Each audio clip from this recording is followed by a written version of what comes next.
Welcome back to Tamil traders TN46. நண்பர்கள் அனைவருக்கும் வணக்கம். இன்னைக்கு நம்ம என்ன வீடியோ பார்க்க போறோம் அப்படின்னா, ஒரு அருமையான இண்டிகேட்டர் பத்தி தாங்க பார்க்க போறோம். ஸோ இந்த இண்டிகேட்டர் என்னோட வின்னிங் ரேட் வந்து பார்த்தீங்கன்னா ஒரு 10க்கு 8 கொடுக்கலாங்க. அதாவது நீங்கள் ஒரு 10 ட்ரேட் எடுக்கிறீங்க அப்படின்னா ஒரு 8 ட்ரேடு உங்களுக்கு வந்து ஒரு சக்ஸஸ் தாங்க முடியும். அது என்ன இண்டிகேட்டர் அப்படின்னு நீங்கள் தெரிஞ்சுக்கிறதுக்கு ரொம்ப ஆவலாக இருப்பீங்க. அது என்ன இண்டிகேட்டர் இப்போ நானும் டைரெக்டாக உங்களுக்கு காமிக்க ஆரம்பிச்சிடுறேங்க. ஃபஸ்ட்டு இண்டிகேட்டர் உள்ள போய்க்கிங்க. ஸோ இதில் வந்து பார்த்தீங்கன்னா நம்ம இண்டிகேட்டர் நேம் வந்து எஸ்எம்ஏவை வந்து டைப் பண்ணிக்கங்க. செகண்டாக இருக்குது பார்த்தீங்கன்னா இந்த இண்டிகேட்டர், அதாவது ஸ்மூத் மூவிங் ஆவரேஜ். இந்த இண்டிகேட்டர் கிளிக் பண்ணிக்கங்க.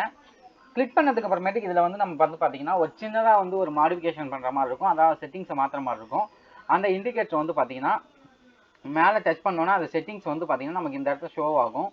இந்த செட்டிங்ஸில் போயிட்டு இன்புட்ஸ் இருக்குது பார்த்தீங்களா, இதில் வந்து ஒரு 7 இருக்கும் வேல்யூ. அந்த வேல்யூவை வந்து பார்த்தீங்கன்னா 20ன்னு மாற்றிக்கிங்க. 20ன்னு மாற்றிட்டு ஸ்டைலில் போயிட்டு நான் இந்த இண்டிகேட்டர் வந்து நமக்கு கொஞ்சம் திக்காக தெரியணும் அப்படிங்கிறதுக்காக ஒரு வந்து எல்லோ கலர் கொடுத்துக்கிறேன். ப்ளஸ் வந்து பார்த்தீங்கன்னா கொஞ்சம் நமக்கு டார்க்காக தெரியணுங்கிறதுக்காக கொஞ்சம் திக்னஸ் இன்க்ரீஸ் பண்ணிக்கிறேன். ஓகேங்களா? ஸோ இதாங்க நம்ம இண்டிகேட்டர். இந்த இண்டிகேட்டர் வந்து பார்த்தீங்கன்னா என்ன வேலை செய்யணும் அப்படின்னா ஒரு சப்போர்ட்டாகவும் ஆக்ட் ஆகும், ப்ளஸ் வந்து பார்த்தீங்கன்னா ஒரு ரெசிஸ்டன்ஸாகவும் ஆக்ட் ஆகும். அடுத்து வந்து பார்த்தீங்கன்னா நம்ம எந்த இடத்துல என்ட்ரி கொடுக்கணும், எந்த இடத்துல என்ட்ரி கொடுக்கக்கூடாது அப்படிங்கிறத நம்ம இப்போ பார்க்க போகிறோம். ஸோ நான் கொஞ்சம் நம்ம தள்ளியே நான் போய்க்கிறேன். இந்த இடத்துல வந்து பாருங்களேன், அதாவது ஃபஸ்ட்டு வந்து ஒரு கேண்டில் இருக்குது பார்த்தீங்களா, அதாவது இந்த இடத்துல வந்து ஒரு கேண்டில் க்ரீன் கலர் கேண்டில் இருக்குது. இந்த கேண்டிலில் வந்து நம்ம டச் ஆன உடனே என்ட்ரி கொடுக்கக்கூடாது, அந்த பிரேக் பண்ணால் மட்டும்தாங்க என்ட்ரியே கொடுக்கணும். ஓகேங்களா? ஃபஸ்ட்டு அதில் வந்து ரொம்ப கான்ஃபிடண்ட்டாக இருங்க. டச் ஆனோன்னா அந்த இண்டிகேட்டர் மேலே டச் ஆனோன்னா என்ட்ரி கொடுக்கக்கூடாது. அந்த இண்டிகேட்டரை டச் ஆனதுக்கு அப்புறம் பிரேக் பண்ணியிருக்கு பார்த்தீங்களா, அந்த இண்டிகேட்டர் தான் நம்ம வந்து கரெக்டான ஒரு அந்த கேண்டிலில் தான் கரெக்டான ஒரு என்ட்ரி வந்து நம்ம கொடுக்கணும். ஸோ நம்ம இந்த செகண்டாக இருக்கிற கேண்டிலில் வந்து நான் வந்து ஒரு புட்டை வந்து செல் பண்ணுறேன் அப்படின்னா, இந்த செகண்டாக இருக்கிற கேண்டிலில் புட்டை செல் பண்ணுறேன் அப்படின்னா ஆல்மோஸ்ட் எனக்கு வந்து பார்த்தீங்கன்னா இந்த இடத்துல இருந்து அன்றைக்கி ஒரு நாள்லேயே எவ்வளோ பாயிண்ட்ஸ் வந்து நம்ம கிடச்சிருக்கும் அப்படின்னா கிட்டத்தட்ட நீங்களே கண்கூடா பாருங்கள், ஒரு 188 பாயிண்ட் வந்து எனக்கு கிடைச்சிருக்குங்க. 188 பாயிண்ட் அப்படிங்கிறது ஒரு மிகப்பெரிய ப்ராஃபிட், மிகப்பெரிய ஒரு பாயிண்ட்ஸ். அதெல்லாம் நம்ம வந்து நார்மலாக வந்து ரீட்டைல் ட்ரேடர்ஸ்லாம் மார்க்கெட்டில் ட்ரேட் பண்ணதை ஒரு 50 புள்ளிகள் கிடைச்சா போதும், 30 புள்ளிகள் கிடைச்சா போதும் அப்படின்னு தான் நம்ம ட்ரேட் பண்ணுவாங்க. 188 பாயிண்ட்டுங்கிறது இதெல்லாம் வந்து ரொம்பவே யூஸ்ஃபுல்லான ஒன்றுங்க. அடுத்து வந்து பார்த்தீங்கன்னா ஒரு ரெசிஸ்டண்ட்டாக ஆக்ட் பண்ணோம் அப்படின்னு நான் சொல்லியிருந்தேன். ஓகேங்களா?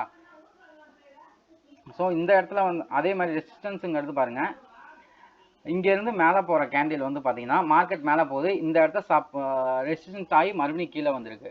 ஓகே, ஒவ்வொரு நாள் அந்த மாதிரி நமக்கு நடக்கும். அந்த பிரேக் பண்ணாத வரைக்கும் நம்ம வந்து என்ட்ரியே கொடுக்கக்கூடாது. அதே மாதிரி இந்த இடத்துல வந்து பாருங்கள், ஃபஸ்ட்டு கேண்டில் வந்து அந்த லைனை டச் ஆகிருக்கு, அதாவது நல்லாவே மார்க் பண்ணி காமிக்கிறேன். இந்த இடத்துல வந்து ஒரு ஃபஸ்ட்டு கேண்டில் வந்து அந்த கேண்டிலை வந்து அந்த இண்டிகேட்டரை வந்து டச் ஆகிருக்கு. ரெண்டாவதாக கேண்டில் இருக்கிற அந்த கேண்டில் வந்து அந்த இண்டிகேட்டரை பிரேக் பண்ணியிருக்கு. பிரேக் பண்ணால் நம்ம என்ன பண்ணுவோம் அப்படின்னா சடனாக வந்து என்ட்ரி கொடுக்க ஆரம்பிச்சிருவோம். இந்த இடத்துல அதாவது நான் இந்த இடத்துல என்ட்ரி கொடுத்துருக்கேன் அப்படின்னா என்னோட ப்ராஃபிட் வந்து எந்த அளவுக்கு இருக்குன்னு பார்த்தீங்கன்னா கிட்டத்தட்ட புட் வேல்யூ நான் எடுத்திருந்தேன் அப்படின்னா ஒரு 492 பாயிண்ட் வந்து எனக்கு அன்னைக்கு ஒரு நாள்லேயே ப்ராஃபிட் கிடச்சிருங்க. கிட்டத்தட்ட 492 பாயிண்ட் நீங்கள் ஒரு லாட் எடுத்திருந்தாலே ஒரு 20,000க்கு மேலே நீங்கள் வந்து ஏர்ன் பண்ணியிருப்பீங்க. நீங்கள் அது மார்க்கெட்டில் ரெகுலராக ட்ரேட் பண்ணுறவங்க உங்களுக்கு தெரியும். அதே வந்து ஒரு அப் ட்ரெண்டு அப்படின்னு பார்த்தீங்கன்னா இந்த இடத்துல பாருங்கள் நல்லாவே வந்து பிரேக் அவுட் கொடுத்துருக்காங்க நமக்கு. அதாவது இந்த இடத்துல நல்லாவே நமக்கு வந்து பிரேக் அவுட் கொடுத்துருக்காங்க. பிரேக் அவுட் கொடுத்ததுக்கப்புறம் நம்ம கன்ஃபர்மேஷன் கிடச்சிருச்சு அப்படின்னா ஸோ செகண்டாக இருக்கிற கேண்டிலில் வந்து நம்ம வந்து என்ட்ரி கொடுப்போம். நம்மளோட என்ட்ரி அதே மாதிரிங்க பாருங்கள், இந்த இண்டிகேட்டரை வந்து டச் பண்ணியிருக்காங்க, சப்போர்ட்டாக ஆக்ட் பண்ணிட்டு மறுபடியும் மார்க்கெட் வந்து ஒரு அப் ட்ரெண்டில் தான் போயிருக்கு. சப்போர்ட்டாக ஆக்ட் பண்ணிட்டு அப் ட்ரெண்டில் போனதுக்கப்புறம் நமக்கு எத்தனை பாயிண்ட் நமக்கு வந்து கிடச்சிருக்கும் அப்படின்னா, ஸோ இந்த இடத்துல நான் என்ட்ரி கொடுத்துருக்கேன் அப்படின்னா ஆல்மோஸ்ட் அதாவது நேர்த்தியப்படி எனக்கு வந்து பார்த்தீங்கன்னா ஒரு 500 புள்ளிகள்ங்க. 500 புள்ளிகள் எனக்கு வந்து ப்ராஃபிட் கிடச்சிருக்கும். 500 புள்ளிகள்னா கிட்டத்தட்ட ஒரு லாட் நீங்கள் பை பண்ணாலே ஒரு 25,000க்கு மேலே ஏர்ன் பண்ணியிருக்கலாம். நீங்களும் இந்த இண்டிகேட்டரை நீங்கள் வந்து பேக் டெஸ்ட் பண்ணி பார்த்துட்டு யூஸ் பண்ணுங்கள். மார்க்கெட்டில் என்றைக்குமே யூடியூப் வீடியோ பார்க்குறோம், பேக் டெஸ்ட் பண்ணி பார்க்காம யூஸ் பண்ணாதீங்க. அது நம்ம வந்து ஒரு ரிஸ்கில் தான் போய் முடியும். இது ரொம்பவே யூஸ்ஃபுல்லாக இருக்குங்க. ஸோ நமக்கு தெரிஞ்சதை மட்டும் நம்ம மட்டும் ஏன் வச்சுக்கணும், மற்றவங்களுக்கு ஷேர் பண்ணணும் அப்படிங்கிற ஒரு நல்ல ஒழுக்கம் தான் உங்களுக்கு நான் சொல்கிறேன். வீடியோ பிடிச்சிருந்தா லைக் பண்ணுங்கள் ஃப்ரெண்ட்ஸ். தேங்க்யூ.